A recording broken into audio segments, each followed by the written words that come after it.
How you Hey, doing? good. How are you? Can you hear me? Yeah, I can hear you, man. Nice, I'm sorry, nice. I was just sitting there on my computer. I was right there, but I just didn't think that it was already That's the way it goes. That's the way it goes. I understand. So what you been up to since the last time I talked to you? Trying to grow my businesses and just take care of my kids, man. Nice, nice, nice. So what do you got what are you working on? Just promoting, trying to come up with a better menu for my other business. Okay. Um, Trying to figure out the online world because I haven't really entered the online world yet for anything except for promoting, but not actually getting customers online. So um, most of the people that I like, my clients that I have, the five that I've dealt with, all in person. So Okay. within my city limits. So I'm limiting myself right there. I could actually open the doors to a whole world of Yeah. clients. I haven't Yeah. got them. So that's kind of I'm trying to learn some things. I've joined a couple life coaching groups to try and gain some beautiful information Yeah. and apply it to myself. Yep. Nice. Well, I mean, like I said, I'm always here and then, we can sit down and talk some more about like what exactly I do, but the name of my group is Stay at Home Daddy, helping dads develop careers in digital marketing. So that's kind of like, my wheelhouse. And, we can sit down, we can talk about that. Shoot, Maybe not now. I would want to add that to my creating multiple streams of income is the best way. I'll do a third thing. I don't care. Yeah. Well, I'll tell you, what's funny is I know we're going to delve a little bit more into your story and like, your business and why you started it and so on and so forth. But it's funny how I got into digital marketing to begin with. It was like something that I didn't really plan to do, but I teach people how to invest for a living, right? So that's what I was doing for years, like teaching people how to, do a broad market analysis and take that information, read charts, and then find, good companies that they can invest money in and so on and so forth. And I charge a pretty good amount for that, right? Right. So, when I first started out, I wasn't charging that much, but as I grew over the years, I started charging, between like $7,000 and $10,000 Right. per client, right? And And you're so, to make all that back. exactly, right? So, my students started asking me like, hey, I can afford you, but I'm not that skilled of a teacher. Is there any way you can come up with like a digital program that, people that I could recommend to people that they can kind of self-pace, go through their own sort of thing, and basically a self-knowledge course, right? Right. So I heard that enough that I was just like, crap, maybe I should really look into it. And that's how I got into digital marketing, was actually creating or turning my own course into a digital course to market to people. But in the act of doing that, like everything that you need to learn about digital marketing kind of prepares you for anything online, any sales online. So yeah, that's how I got into digital marketing. It's been an awesome, awesome, awesome experience. Can't say enough about it. So I'd be more than happy to share that information with you. Yeah, absolutely. Whether it's a website or a link or whatever, just please send it to me. Yeah, actually what we'll do is after this, we'll sit down. There's actually a questionnaire I'll have you fill out that'll be a little bit more in line with like, so I know how best that I can, I'm just turning my notifications off. Otherwise this thing is going to chirp, that can best, identify like what specifically you want to do and how you want to do it. And that just gives me all the information that I need to be able to better service you and make sure that you're hitting all your targets and hitting all your goals. Right. Makes Okay. sense? Yeah. So we'll be able to dial it in. Seems there's it's a big world of digital marketers going on right now. It must be a surge, man, because I missed that boat. Well, no, you're actually at the beginning of it, because here's what's happening. Everybody knows web 1.0, right? That was the original, internet. And then we moved to web 2.0, right? And now you have this huge saturation of information. But if you look and see like what's happening overseas, there's a lot of censorship over the internet, right? Like you have a lot of, governments just shutting down, access to the internet and all the rest of this stuff. Well, we're actually moving into the world of web 3.0. It's just not mainstream yet. And what's happening with web 3.0, just like blockchain technology has come along in decentralized finance, well, web 3.0 is a decentralization of the internet. So now you'll have all these little micro ecosystems on the internet that are basically thriving all on their own without government control. Wow. Okay. Yes. When you put it like that. Yes. So you're at the very beginning of what's going to be the next revolution of potentially millionaires, billionaires / trillionaires making their earnings, making their living online, because of this whole decentralization of the web. Right.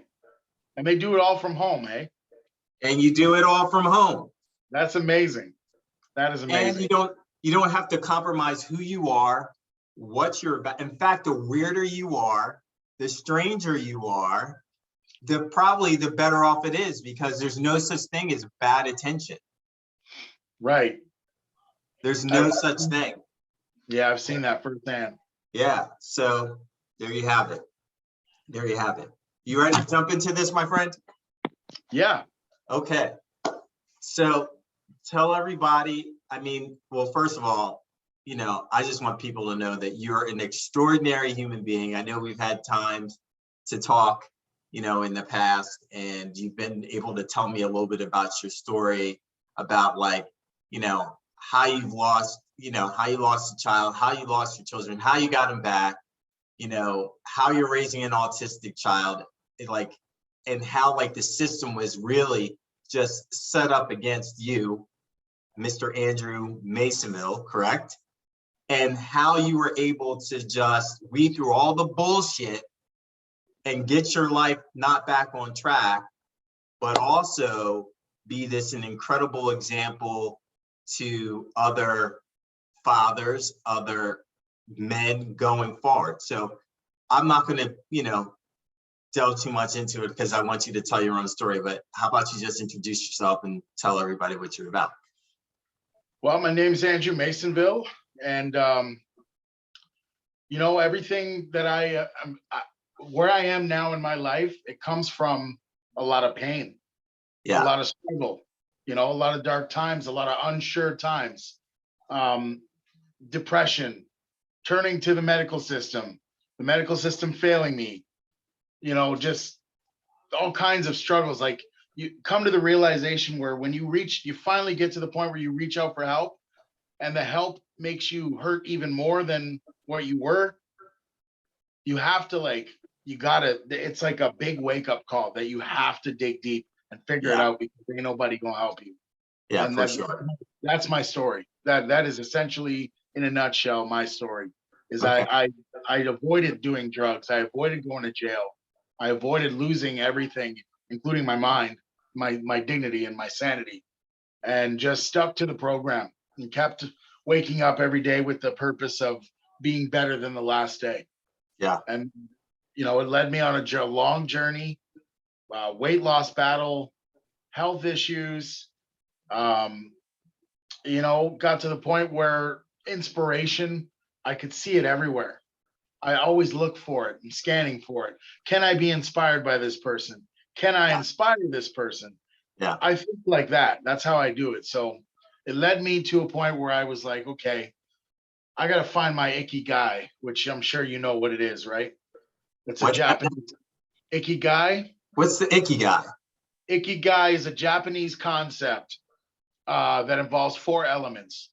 Okay. What do you love? What are you good at? What does society need? And what can you get paid for? Oh, when nice. you find all 4 of those, you've got your ikigai. And your ikigai gives you purpose. as a man. And men, if we don't have a freaking purpose, we're lost. And we turn to drinking. We do drugs. We chase women when we should be chasing dreams. You know what I'm saying? And Yeah. so finding your ikigai is probably the biggest and best thing. Your ikigai, you found it. You know, you may not have known it, but you found it. And so I could see it on your face. You're smiling. You love your job. You know, that's your ikigai, man. And it's Yeah. a beautiful thing. So right Well, now I'm on the path to searching for mine. well, let me ask you this, because I'm sure everybody's going to be asking. You've given us sort of like the roundabout general story of like, you know, where you're at, but let's delve a little bit. Let's take that apart a little bit. Like, yeah, no problem. What happened? What traumatic event happened that put you on this course? Like, take us back to the beginning. I would say the loss of my son. And, you know, instead of being able to grieve properly, I had to go into defense mode and defend my own name because I was blamed for my son's death, which isn't easy for me to say, but every time I say it, it kind of provides some therapy. Right. So what, if you don't mind me asking, like what was the situation? Like what happened?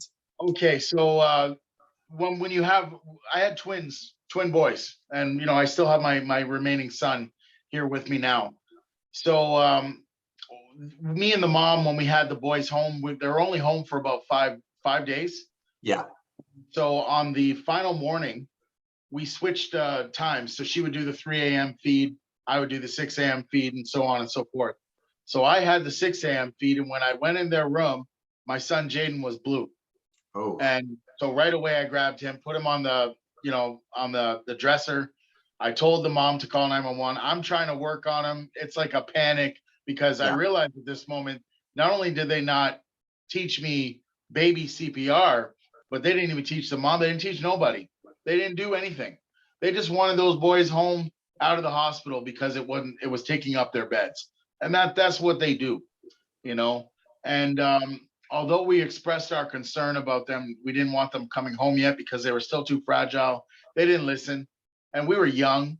And we had at this point, we already successfully raised my 2-year-old daughter. Right. So we knew we were the, you know, good parents. There was no doubt about that. And, you know, at that point, firemen are coming in. I pass him on to the firemen. You know, one thing I'll never forget, I actually said this recently on my business page.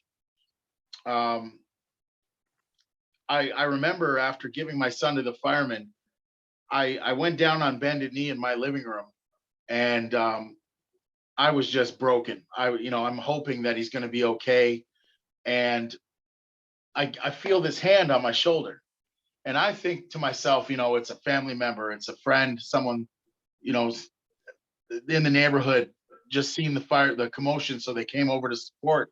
So I open my eyes, and it's a police officer.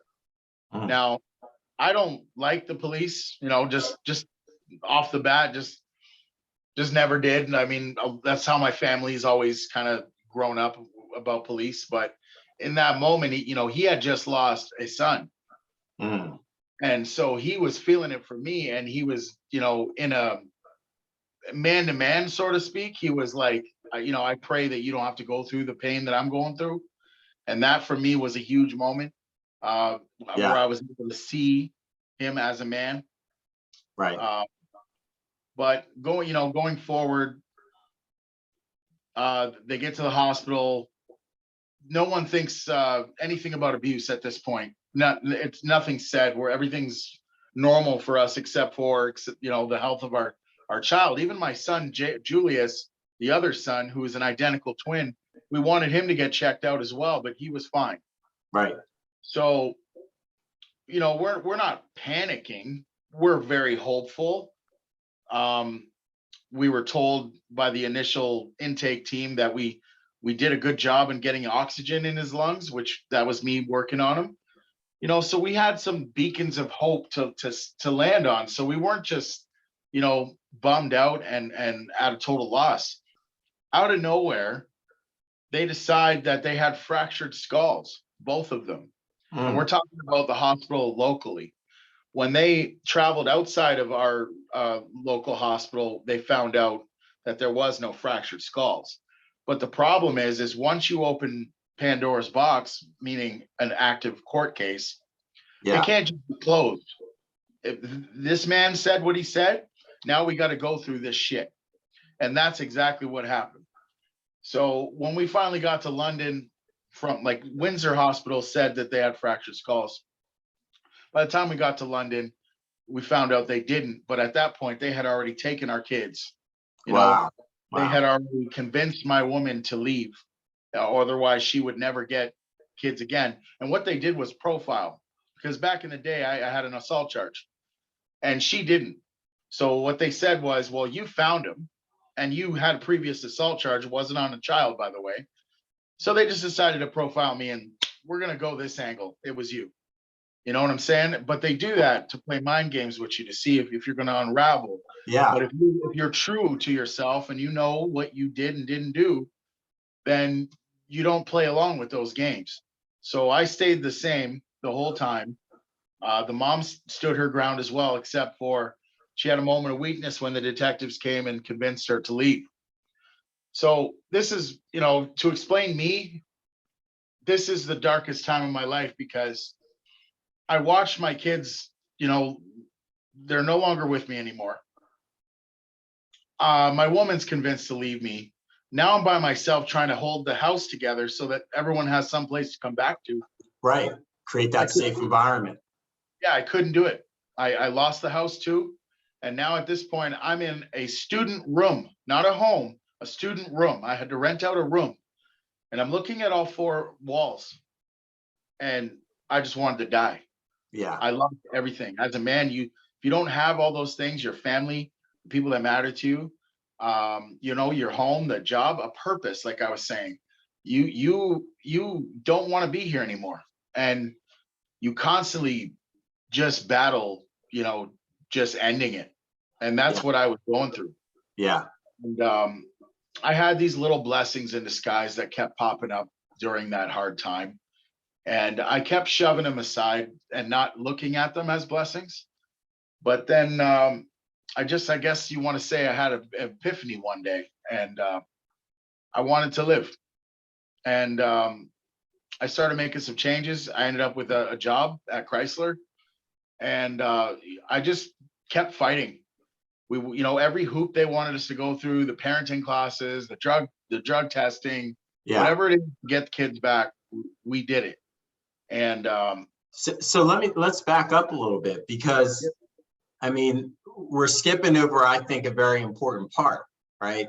And the very important part is, yes, you said that, you know, you were depressed, you wanted to end it. There was these little blessings in disguise that were always revealing themselves. But, you know, that's all of us, right? We all have like these little blessings, these little knocks on the head, but a lot of us don't seem to notice it, or we just cast it off. So what happened that Andrew said, you know what?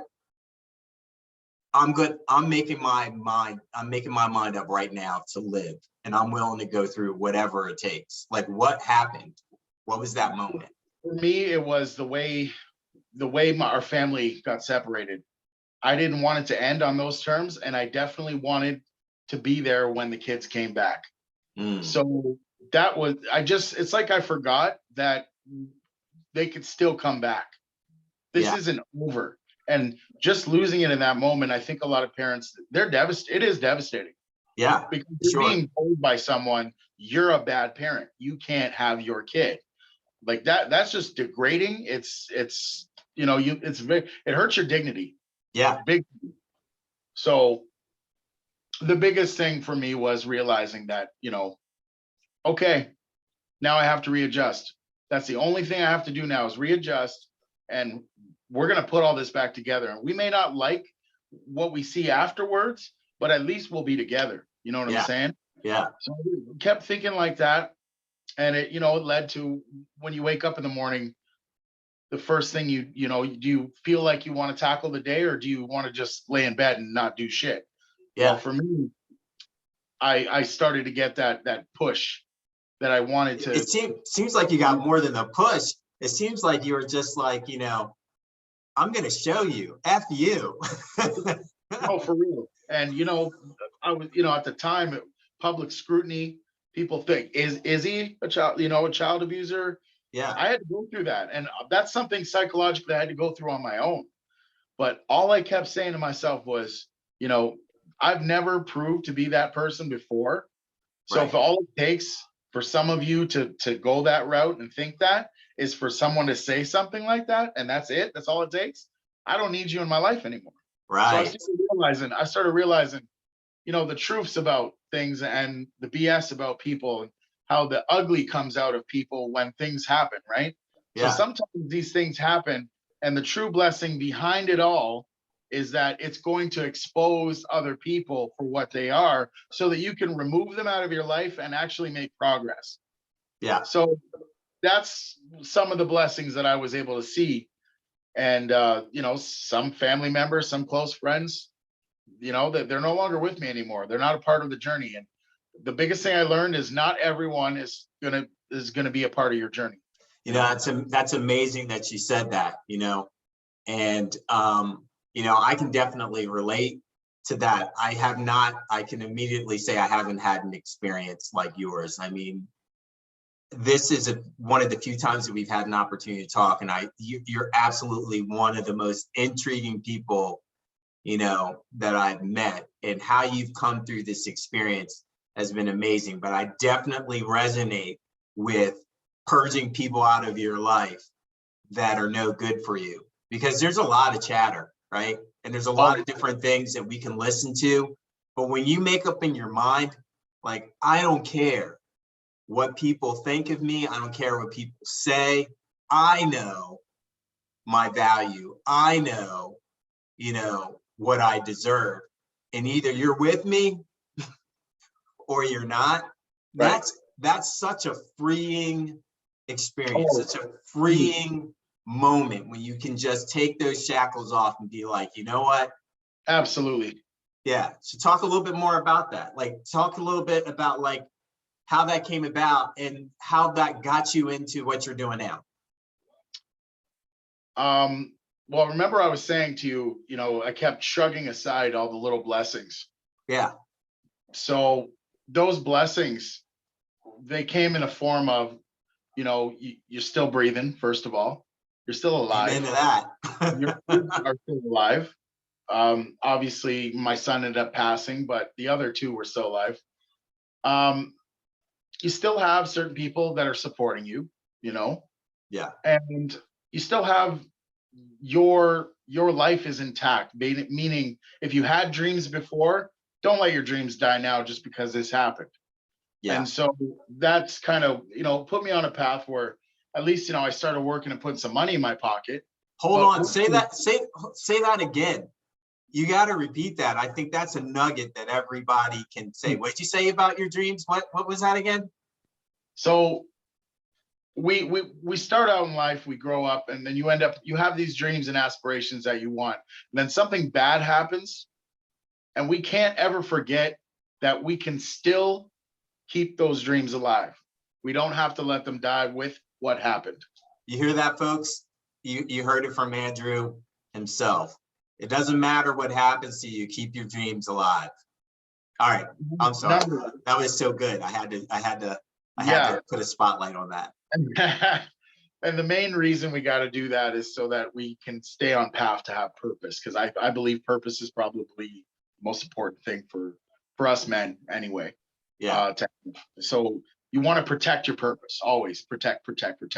Doesn't matter what happens. It's like when someone tries to like throw you underwater, but you have a drink in your hand, you see the people go down, but they keep their drink up. Yeah. That drink is our purpose. We got to keep that shit above water. Yeah, I hear you. It's kind of funny that you said that, because, one of the three things that really, I strive for in my life is to always be advancing physically. I'm in my 50s, so I got to try and keep it together and keep it tight. I've been married for over 25 years. I still want to be sexy to my wife. So, keeping it together physically. definitely personally cultivating the relationships with people that I care about, but then also people that deserve my time. Like, you deserve my time. I deserve your time. You know, we truly have a fascination to get to want to know each other. And that to me is someone that you're someone that I need to pour into, and hopefully you can pour into me back. You know, Absolutely. cultivate those personal relationships. And then professionally, always trying to advance professionally, try and get to a point of financial independence, because when you develop physically, when you cultivate relationships and you develop personally, and when you're developing yourself professionally, well, then all that leads you to your purpose, your icky man, right? You have to, you got to put those things in place.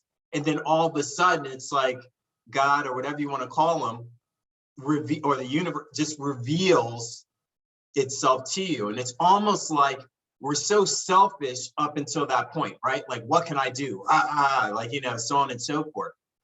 But then it comes to the point, and I believe, you were saying this, I'm just kind of like, putting it in a different context, but it's almost like, how can I open up myself? How can I be transparent? How can I be open enough so that, whatever the universe or whatever God is telling me to be just is coming through. Exactly. So I can impact the world. Exactly. All right, good stuff. I mean, keep going, my friend. Well, where was I?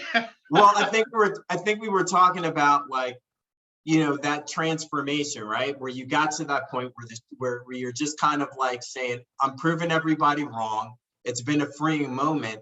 And then all of a sudden you have this idea to start your business, right? That the businesses came way later, after I actually ended up with custody of the kids at that point when I started the business part. So nice. My businesses are only about a year old, not even. Okay. So, yeah. So this is new. So I'm on this new journey right now. It started with a fitness journey, and it ended up with businesses added onto my repertoire.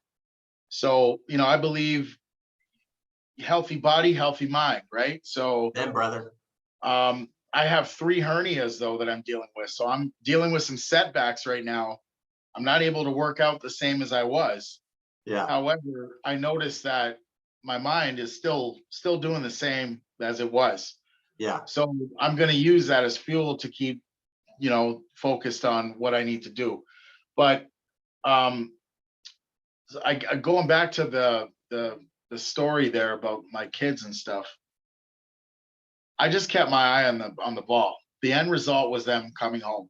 Okay, so me, when I said again, referring to those lessons, the blessings again that I kept shrugging aside, me getting that job, I dreaded going to work half the time, but little did I know that set up the ability for me to get the new house that the kids were going to come home to.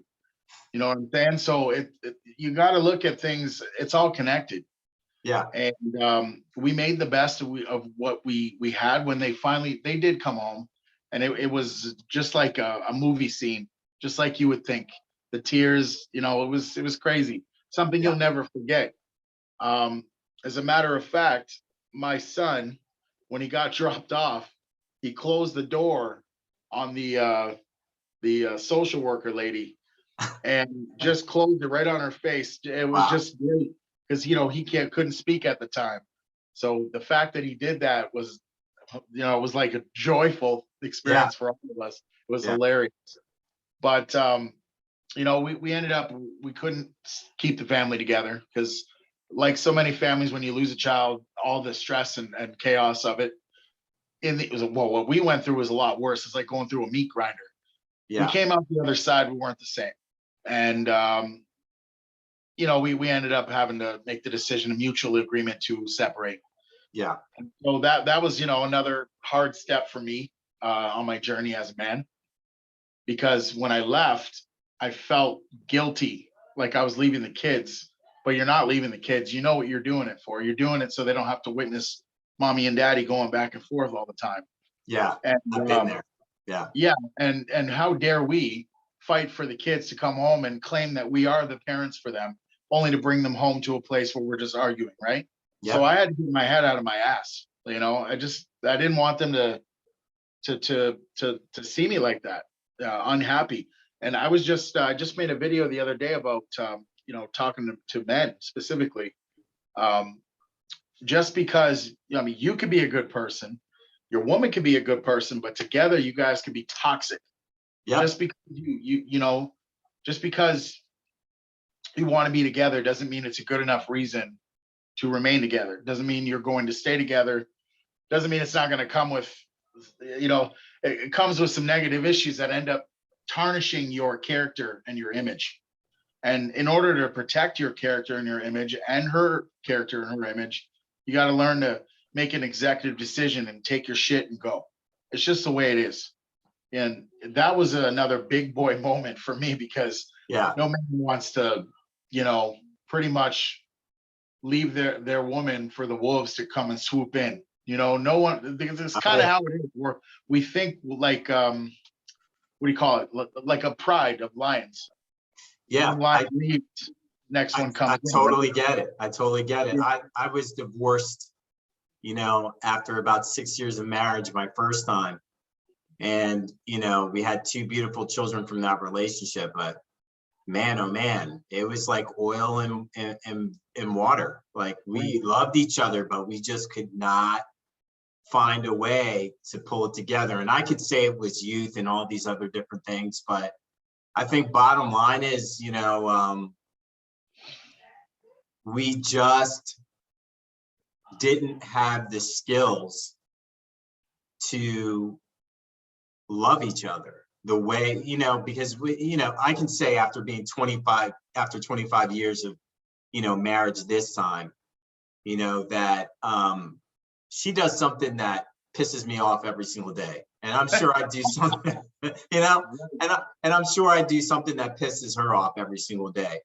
But the bottom line is we don't put each other on the pedestal. And I think that that's what a lot of you know, younger folks or people in marriage do nowadays. They put each other on a pedestal, and then when they feel like the person is not respecting or thanking them for putting them on a pedestal, then all of a sudden it's like, F you, I'm gonna do my own thing.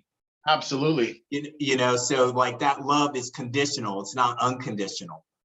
And then you wind up drifting it apart. And what I had to learn how to do as a man was to love my wife unconditionally, realizing that she's not perfect, I'm not perfect, but I'm not gonna put you on a pedestal. I'm gonna do everything I can, you know, to make sure you're healthy and you're surviving and that you feel my love. But there's gonna be a line drawn in the sand.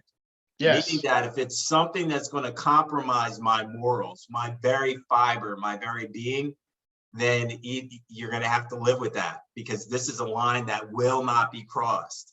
And too many times in relationships now, you see people getting their lines crossed. And then they always, right? And then it's like the blame game. Well, you did this and you did that. Nah, brother, look at yourself. Did she cross your lines? Did you set the line in the sand? Did you stand fast? Did you hold the line? Exactly. You know? Did you hold the line? And then we wind up doing the same thing with our kids because we want our kids to like us. Well, guess what? As parents, we're not in the business of being liked. No. Right? We're in the business of raising these children to be responsible, productive members of society. And that has absolutely nothing to do with being liked. Because I tell you what, if we for one moment believe that the world is going to treat them any better than we would in our own damn house, that's enough. You hear what I'm saying? So we're like us. No one's going to love them like we are. So you might as well just draw your line in the sand and say, this is what I'm going to go for. This is what's not going to be stood for, and hold that line. You don't have to be abusive. You don't have to scream and yell. You don't have to carry out on, just be like, no, take that crap somewhere else. Exactly. No, I 100% agree, brother. Man, it's so awesome to talk to you, man. So Tell her. I know there's so much to cover, and believe it or not, we've already been on for like 40 minutes. Can you believe that? Yeah, I can. I just looked at the time. Oh my gosh, it seems like it's been like 10 minutes. So we only got about like 20 minutes left, right? So, okay, so we've talked about, the struggle that you've gone through. We talked about like the moment and how you felt when the kids came back and how that relationship didn't work. Yep. Let's So let talk me just about, continue from there. yeah, but you have a very special child. You have an autistic child. Yes. I mean, Yes. how is that being the parent of an autistic child? Like what special things do you have to do to make it for him? I am not going to sugarcoat it. It's hard as hell. It's like having a 14-year-old baby. You have to, he's still peeing the bed, still pooping, and still wearing diapers. You still got to bathe him. You got to tell him when to drink, eat, all that stuff.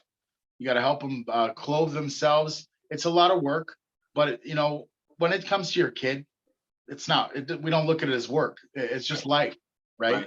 This is what I got to do for a little guy to be happy. Okay, cool.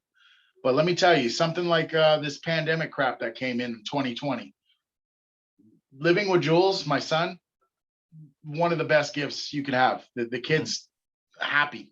That's his. It's like they're on a channel, and his channel is constantly happy. Nice. And it doesn't matter if the world is burning, he's laughing. And so it makes it easier for you to deal with the world, like you come back home, you got problems going on.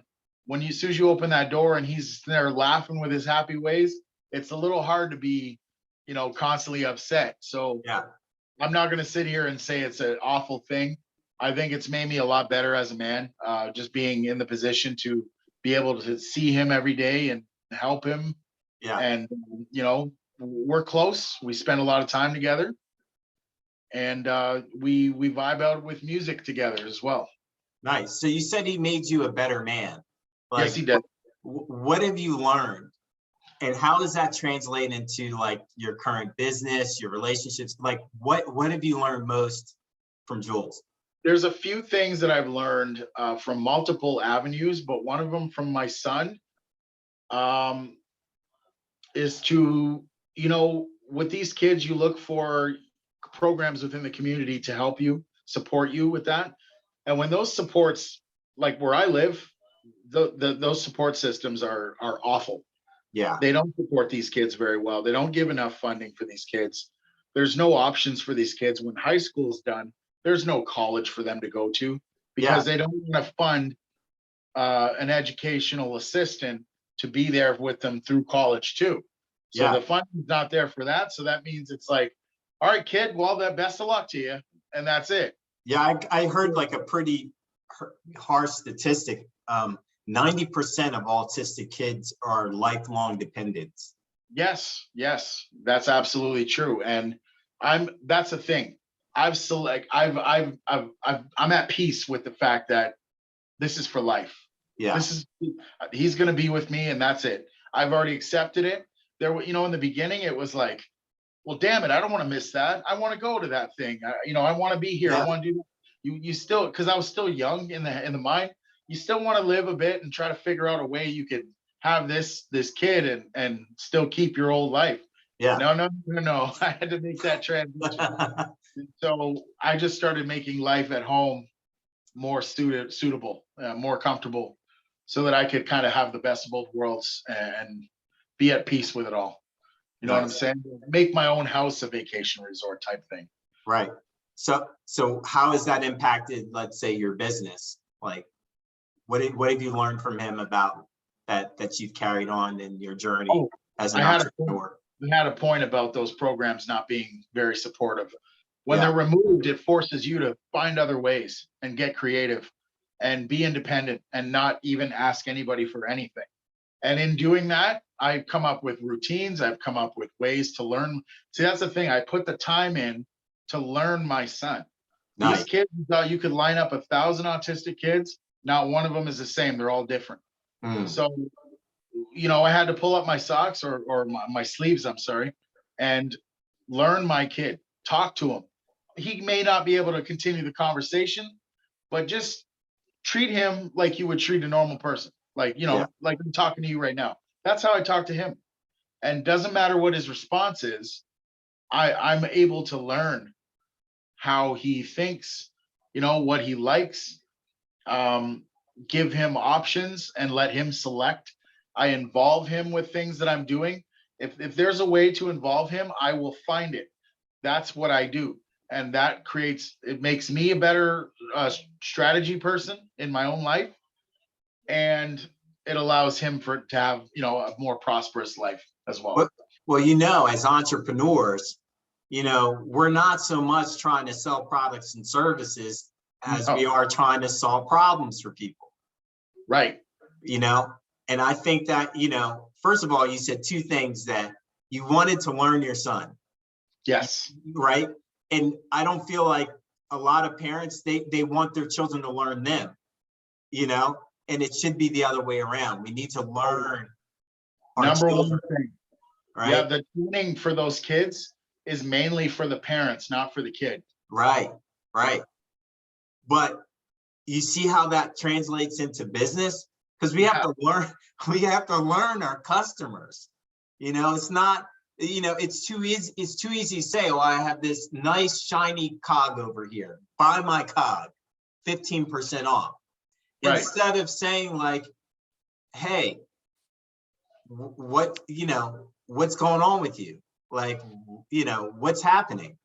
Oh, I got this, that, and this, that. So you're trying to learn your customer, and then you're trying to solve a problem. Well, hey, I got this thing over here that I think might be able to, give you all the benefits that you want. Like you're saying, like you want this shiny cog because like you're finding it hard to sleep at night and you're trying to get some rest. And you're saying that like, because of that, like your wife is trying to kick you out of bed and, all this other stuff. Well, if I got this cog over here that's going to alleviate that pressure, would you be interested in it? And what do you think they're going to say? Most likely. But we didn't like force feed them something. It was just like, right. You got a problem. I'm going back to the drawing board and I'm going to see if I can find something that can solve your problem. And that's like such a valuable lesson that I think you've learned, that it's going to be able to take your business to so many heights just because you do the same damn thing in your home every single day. That's amazing. Yeah, and it's funny. I think I thought I created a routine for him, but it's probably for me. That's usually the way it goes. Yeah. So tell everybody a little bit about your business. Like, what is it? Okay, so Mason Soul Solutions. I'm going to tell you a little something about the actual title first. I had in mind you saw my logo, right? Yeah. Okay, so you see the person on top of the mountain trying to help up the other person, trying to get them to the top. Well, that's mainly my vision. But I took pieces of me and put it into the title. Oh, nice. So Mason Soul Solution. My last name is Maisonville. Right. In French, the word house is maison, Maison. So we build homes. So you got maison right there, Mason. Soul Solutions, coming up with solutions for the soul that make you feel good, right? Yeah. And they're lasting effect. Well, if I'm in the business of building people, and then you got the masonry, the business of masonry, the bricklayers. That's so it all create a village like that, right? That was my vision. So I keep that in mind whenever I sit down with a client, whenever I meet with a client, whenever a client reaches out to me, whenever I'm reaching out to them or potential clients, keeping in mind that I'm there to build, I'm not there to break. And that's it. And what that's like my internal, what to do, if you will. Yeah. So it's got to be a win-win situation, right? Yes. Now that I didn't know anything about of what I never knew when I started this business, I didn't know I wanted to be a life coach. Right. What I was doing for a long time, and I have evidence on YouTube, evidence on TikTok, for a long time, I was doing the work, but I didn't monetize it. Wow. I was trying to help people forever. We're going back to maybe 2016. I was putting out videos, Wow. and for no reason, just trying to make people. My main goal is one person watches my video and decides to do something with themselves. Yeah. Then I did my job. One person that is having a really hard time in life, maybe contemplating taking their life. They see my video, boom, now they want to live. Nice. That's all I aim for. And so when I started doing that, it led me here to the point where I invested in myself. I paid for a marketing team, and they helped me come up with my vision and put it down in front of me. So I didn't know I wanted to be a life coach, but I was already doing the work, and I'm very comfortable doing this type of work because you and I both know. Well, maybe you're not a life coach per se, but you kind of are, my friend. Um, when people come to us with their problems, Yeah.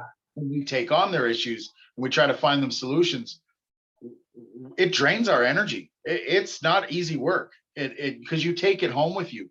Why? Because you actually care, because you're Yeah. actually genuine. And if you're genuine, then yes, it's going to drain your energy. Now I'm all about, I go by this saying, I can't remember the guy that made this saying up, but treat energy like currency. Mm. Spend it wisely and invest with caution. So if someone's coming with their drama, you have a choice to respond and feed into that drama, but you will come at a price. And the price is your energy will be drained. There is Right. no receipt for wasted energy. There No. is no receipt. So therefore, always you want a receipt. That's the point. You want to give your energy and put it into this, make sure you're going to get a receipt. Your receipt in this case, giving someone your energy when they ask you for help, is seeing them win.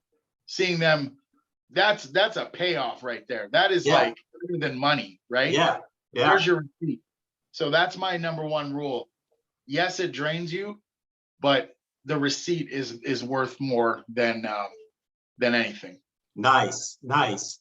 So I know we only have a few minutes left, and I know you have more than one business. I love the life coaching because, again, we could all benefit from, having some nuggets of wisdom, right? But tell me about the other business. The other business I started in my kitchen by accident. I've been making chicken wings for a long time, but I've most recently in the last year perfected them. Nice. I'm talking about oven baked chicken wings. No one does oven baked. Everyone's either on the barbecue or deep fried. No, you gotta bake them, but there's a way you bake them. There's a way to do it. And yeah, I'm with you on that one, brother. If people want my secret and all that, I'm gonna say 2 words, but I ain't gonna give you nothing else because you still got to figure it out. Time and temperature. Parchment paper. Oh yeah, that's a good one. Yep, I'm with you. I'm with you. Oh man, I can't wait to get up to Canada. We're gonna throw down. Oh man, right across the river from Detroit, brother. Definitely. I didn't tell you this, but I cooked professionally for about 15 years. I have a degree in culinary arts. Oh yeah, you did do this. Yes. Did I tell you that? Yes, So I have a fine dining. I worked a fine dining and upscale dining circuit in Philadelphia, Pennsylvania for about 15 years. Yeah. I've had a few chefs actually try my wings, and when they look at you like, brother, you got something here. Yeah. That makes you feel really good about your product. So awesome. I put a lot of work into it, put it that way. All right. So we're just about out of time. But I do want you to know, how can people get a hold of you, man? How can they get a hold of your goodness? Like, tell us where you're located, where can they find you? Can they find what social media? Like, tell us every way possible for people can get a hold of you. Facebook.com/Maison Soul Solutions. Mason is Maison. Most people put Mason. So yes, Facebook.com/Mason Soul Solutions and Facebook.com/King's Kitchen. Nice. If you post this, or maybe I'll message you the links personally, and then we'll put the links down at the bottom of the post so people can find you. Yeah. So that's how you find my page. I'm located in Windsor, Ontario, Canada, right across the river from Detroit, Michigan. So we are a border city. We are pretty much Americanized here, but Okay. we're in Canada. Nice. Well, you Yeah. guys, you guys heard it. Follow him on Facebook. Get a hold of his website, which is going to be in the post. I'm sure you said you were on TikTok and some other stuff. So we'll get all the links for you guys. We'll put them down in the post. And trust me, this is a guy that you want to keep your eye on. He's absolutely a phenomenal human being. And I'm so glad that he is part of our tribe, the Stay at Home Daddy Facebook group. Everybody's awesome. I'm hoping that we can shine some light on more of the awesome talent that we have in our tribe. And Yeah. man, you're just awesome, man. I love talking to you. You are too, brother. Thank you. All right, so that's it, folks. Have a good one. We'll see you on the next one.